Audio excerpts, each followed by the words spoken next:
बिस्मिल्लाहिर्रहमानिर्रहीम अस्सलाम वालेकुम नाज़रीन। मैं हूं आपका मेज़बान दानिश अंसारी और आप देख रहे हैं मेरा YouTube channel Danish Ansari official. नाज़रीन, आज हम बात करेंगे मलिक महबूब साहब से। आप सबके फेवरेट हैं, मशहूर एस्ट्रोलॉजर हैं। अस्सलाम वालेकुम मलिक साहब, कैसे हैं आप? वालेकुम अस्सलाम। अल्लाह का शुक्र है। आप बताएं, आपकी क्या हाल चाल है? अल्हम्दुलिल्लाह मलिक साहब, मैं भी ठीक हूँ। मलिक साहब, महंगाई जो है वो अपनी पीक पे पहुंच चुकी है। लोग जो हैं वो पिट रहे हैं कि इतनी महंगाई में हम अपना गुजारा गुजर बसर कैसे करें। आप क्या देख रहे हैं? आपने ये पटिशन बिल्कुल की हुई है कि अप्रैल में भी और मई में भी आपको डेमोन्स्ट्रेशन दिखाई दे रही हैं, एहतजाज दिखाई दे रहा है, लोग सड़कों पे दिखाई दे रहे हैं। लेकिन सर, क्या वाकई लोग निकलेंगे? ये मुझे क्लियर नहीं दिखाई दे रहा, क्योंकि यहाँ 400 तक भी पेट्रोल आज जिस वक्त मैं प्रोग्राम रिकॉर्ड कर रहा हूँ 400 है पेट्रोल पाकिस्तान में, 3 लीटर। लेकिन लोग बाहर नहीं आ रहे। इस मरतबा भी लोग घरों में बैठे रहेंगे या उन्हें जबरदस्ती कोई निकालेगा या खुद निकल आएंगे? जो है ना, वक्त वक्त जो है निकालेगा। ये वक्त का इंतजार करे, ये मामलात को बिगाड़ेगा। ये नजर आ रहा है, इसलिए मैं आपको इतनी देर से बोल रहा था। कौन निकालेगा? कोई भी नहीं निकाल सकता। वक्त जो है वो बहुत बड़ा टीचर है। वो टीच करता है, एक्सपीरियंस देता है, इंसान को बताता है कि उसकी कदर ना करी तो फिर क्या होगा। तो जैसे वक्त गुजरता जाएगा इन चीजों का आपको एहसास होगा, लेकिन डेफिनेटली लोग बाहर नजर आते हैं। ना सिर्फ इस वजह से, बल्कि बहुत सारे अदर रीजन भी हो सकते हैं। जैसे पीटीआई का जलसा हो गया। बहुत सारी पार्टीज हैं अपने अपने जलसे निकालेगी, तो ये नजर आता है मुझे। Okay sir. अच्छा सर, एक क्वेश्चन मैं आपसे करना चाहूंगा। कोरोना की सिचुएशन के दौरान जब लॉकडाउन था तो इमरान खान साहब की हम इस चीज़ को सलूट करेंगे कि उन्होंने जिस तरह मैनेजमेंट की पाकिस्तान में, दुनिया ने पाकिस्तान से सीखा कि स्मार्ट लॉकडाउन एक नई चीज़ पाकिस्तान ने मुतारिफ कराई कि स्मार्ट लॉकडाउन जैसी भी कोई चीज़ हो सकती है। लोगों में अमदाद भी तकसीम की गई, लोगों को पेट्रोल की प्राइसेस कम करके प्रोवाइड की गई, महंगाई को कंट्रोल करने की हर जो कोशिश थी वो की गई और लोगों तक सस्ता राशन तक पहुंचाया गया, ऑनलाइन सिस्टम मुतारिफ कराया गया। लेकिन सर, ये जो इस वक्त जो निज़ाम है, जो इस वक्त हमारी हुकूमत है, क्या ये भी ऐसा कोई निज़ाम ला सकती है, लोगों को कोई रिलीफ दे सकती है? अभी तक तो कोई रिलीफ नहीं मिल रहा, लोग चीखें मार रहे हैं, परेशान है। क्या हमें आइंदा आने वाले दिनों में कोई रिलीफ भी आपको दिखाई देता है पाकिस्तानी अवाम के लिए? सर, रियल रिलीफ पूछ रहे हैं या बातों का रिलीफ पूछ रहे हैं? बातों असल का रिलीफ। रिलीफ निकल बातों का रिलीफ तो डेफिनेटली बहुत मिलेगा, लेकिन रियल रिलीफ मुझे नजर नहीं आता। इसीलिए ये चीजें 2027 से भी एंड में जाके सही होती हुई दिखेंगी, चाहे जिसकी भी हुकूमत हो। हमें उससे कोई गत नहीं है, लेकिन ये हुकूमत तो नहीं नजर आती। अलबत्ता आगे हम नेक्स्ट व्लॉग में कभी बात करेंगे कि हुकूमत कौन सी आपको नजर आती okay sir. Sir, energy crisis के हवाले से आपने कल प्रोडिक्शन की थी और आज पावर डिवीजन की तरफ से एक बयान सामने आया है। उन्होंने कहा है कि एलएनजी की अदम दस्तियाबी से 5,000 मेगावाट प्लांट से बिजली पैदा नहीं हो रही और शायद इसी वजह से पूरे पाकिस्तान में लोड शेडिंग जो है बहुत ज़्यादा बढ़ चुकी है। इसके अलावा सर, एक अहम खबर यह है कि पावर सेक्टर का जो सर्कुलर डेट है उसमें 8 माह के दौरान 224 अरब रुपए का इजाफा हो गया है। इसके अलावा RLNG के जो जखायर हैं उसमें तेजी से कमी आ रही है। गैस बुरान भी पाकिस्तान में शिद्दत अख्तियार कर गया सर। स्पेसिफिकली पाकिस्तान के हवाले से बताएगा, क्योंकि हमारे ज्यादातर जो देखने वाले नाज़रीन हैं उनका ताल्लुक पाकिस्तान से है। पाकिस्तान में खुदा ना खास्ता कितना बड़ा एनर्जी क्राइसिस देख रहे हैं, क्योंकि इस वक्त जब मैं ये वीडियो रिकॉर्ड कर रहा हूँ, लोड शेडिंग के दौरान वीडियो रिकॉर्ड कर रहा हूँ, यूपीएस का इस्तेमाल हम कर रहे हैं, सोलर पैनल का इस्तेमाल कर रहे हैं। लाइट पाकिस्तान में नहीं है, 2-2 3-3 घंटे लाइट नहीं आ रही। क्या क्राइसिस आ सकता है? लोगों को डेली तौर पर जरा प्रिडिक्शन का मकसद ये होता है उन्हें तैयार किया जाए। क्या देखते हैं आप पाकिस्तान? सर, मेरा नहीं ख्याल है उनको तैयार करना चाहिए। मेरे ख्याल से उनको अपना बंदोबस्त करना चाहिए। तैयार करना वो होता है कि ये होगा और फिर आप इसको झेल लीजिएगा। ये झेला नहीं जाएगा, अनफॉर्चुनेटली। मैं अप्रैल के स्टार्ट से बोल रहा था कि पाकिस्तान के लिए मुझे मुश्किल टाइम नजर आ रहा है। तो काफी लोग तनकीद कर रहे थे, यहाँ तो वो जो सफारती ताल्लुकात है बेहतरीन हो गए, ये हो गया। अच्छी बात है, बहुत अच्छी बात है। लेकिन आप लोगों के साथ, आवाम के साथ, हम लोगों के साथ क्या हो रहा है, ये आपके सामने है।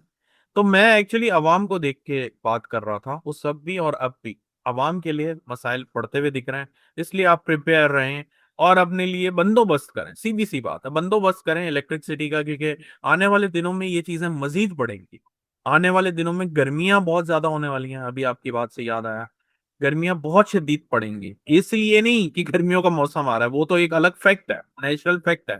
लेकिन उसमें भी कुछ दिन अच्छे होते हैं, कुछ दिन जरा ठंडे होते हैं, और किसी ना किसी तरह से वो सर्कल चल जाता है। लेकिन यहाँ पे कंटिन्यूसली हीट वेव और जो मामलात हैं वो आउट ऑफ कंट्रोल जाते हुए आपको दिखेंगे, जिसकी वजह से और भी ज्यादा बिजली के जो सेक्टर में उसमें क्राइसिस आएंगे।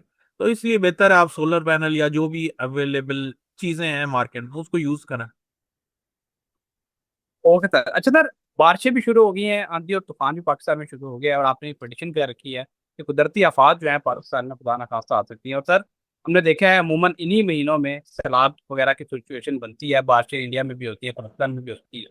लेकिन मैं जानना चाहता हूँ, पिछले साल 2025 में खासा नुकसान हुआ, और तारीख में इसकी बहुत कम मिसाल मिलती है जितना नुकसान इंडिया और पाकिस्तान का 2025 में हुआ। सैलाब ने लाहौर शहर तक को अपनी लपेट में ले लिया था। खुदा ना खास्ता 2026 में भी ऐसी सिचुएशन बन सकती है, या इस मरतबा कुदरती आफात से अल्लाह पाकिस्तान को महफूज रखेगा। दुआ तो यही करेंगे, लेकिन ज़ाहिर है जो अल्लाह ने चीज़ें लिखी हैं वो तो होनी है।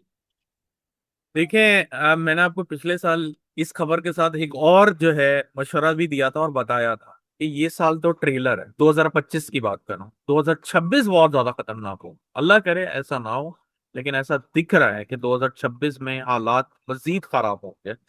पानी को लेकर, पानी इस दफा दुनिया का सबसे बड़ा चैलेंज बनेगा। अब जरूरी नहीं है पानी ही हो, मैंने जैसे बताया पानी का होता है लिक्विड फॉर्म, लिक्विड फॉर्म से रिलेटेड कोई भी चीज है ना वो आपके लिए प्रॉब्लम बनाएगी।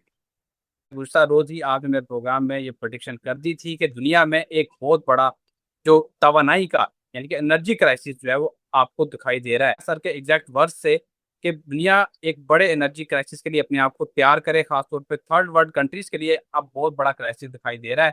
क्यों? क्योंकि यूएई ने तेल पैदा करने वाले ममालिक का जो सबसे बड़ा इतिहाद समझा जाता है ओपेक, उसमें 60 साल अपना इतिहाद खत्म करते हुए आज अलहदगी का बिल आखिर ऐलान कर दिया है। सर आप आपने ये खबर आपके तक पहुंच गई, या आपने सितारों को देख के बताया, वो आप बेहतर बता सकते हैं। लेकिन आज ये फैसला हो चुका है, और कहा जा रहा है, माहिरीन ये कह रहे हैं कि दुनिया में एक बहुत बड़े एनर्जी क्राइसिस के लिए तैयार हो जाए। उन्होंने ये भी बताया जा रहा है, जो माहिरीन है वो ये कह रहे हैं कि कुछ ममालिक में एनर्जी क्राइसिस बिल्कुल ही खत्म हो जाएगा जिनको यूएई सपोर्ट कर रहा होगा, और कुछ ममालिक जो ओपेक से रिलेटेड होंगे उनको बहुत बड़ा एनर्जी क्राइसिस या एनर्जी डेंट पड़ सकता है। आप मजीद क्या सिचुएशन देख रहे हैं? सबसे पहले इस हवाले से मुझे बताएं। देखें दानिश साहब, मैं कोई भी न्यूज़ या आपको प्रिडिक्शन न्यूज़ से नहीं देता हूँ, आप ये मुझे बहुत अच्छे से जानते हैं। और मैं जो भी प्लानिटरी पोजीशन होती हूँ उसके हिसाब से कैलकुलेशन करके आपको बताता हूँ। वो गलत होती हैं तो भी आपके सामने, सही होती हैं तो भी आपके सामने। लेकिन ये एनर्जी क्राइसिस इसलिए दिख रहा था कि जो रिसेंटली एक कंजंक्शन हुआ, उससे पहले जो इक्लिप्स आए हैं, फिर इतने सारे प्लैनेट जो मेजर प्लैनेट हैं उनका वाटरी साइन में एक्टिवेशन ये दिखाता ही दिखाता है कि पानी में बहुत बड़ा कुछ होने वाला है।